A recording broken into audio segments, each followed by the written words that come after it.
My topic for this discussion will be on the African Americans and how they had it rough in the South and as well as the North.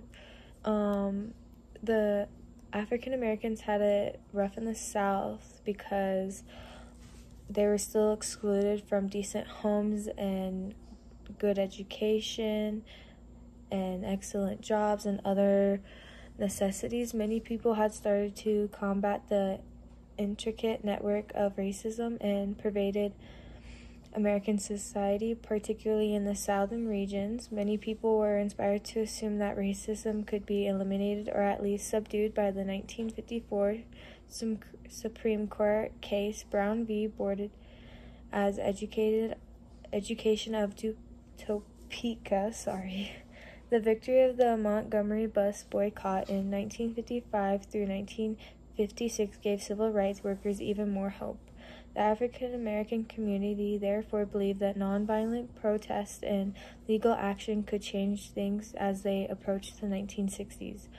Students began staging sit-ins and at segregation lunch counters in the South in 1960 to end the practice. One of the earliest indications of rising levels of youth involvement that would characterize the civil rights movement in the 1960s was the Student Nonviolent Coordinating Committee, in other words, SNCC.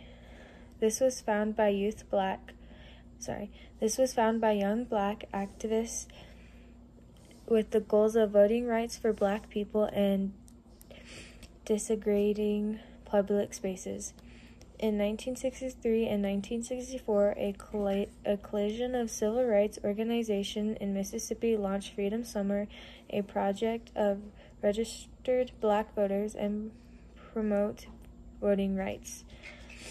Young volunteers signed up in colleges across the country. After going through training sessions, and the young people headed out to help register black voters to give African Americans a great voice in the political process.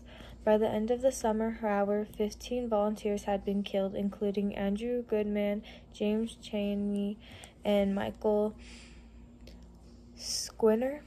The same summer, riots broke out in New York, and the Mississippi Freedom Democratic Party, representing the black Mississippians excluded from the Democrat Party, were refused sitting as representatives of their state. Black Americans experienced democration, humiliation, and disgrace in the North as well. Blacks were virtually excluded from many unions, businesses, and neighborhoods, similar to how blacks' unemployment increased in the South as cottage products became more automated.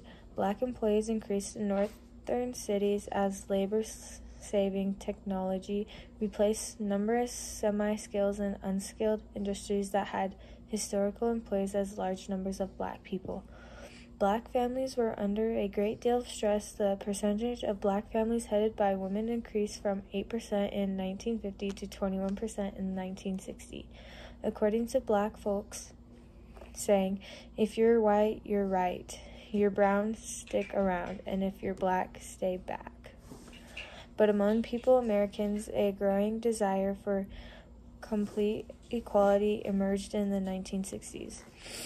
"We're done with tokens, gradualism, and show how far you've comeism," declared the Rev. Dr. Martin Luther King Jr. "We've done more for your people than anyone else," quoted attitude. "We have to stop waiting, the moments have come." And that's all for my discussion, and that's just explaining how, what happened before the 1960s and what they had to go through, and then after the 1960s, how it slightly got a little better, but at the same time also got a little worse. Thank you.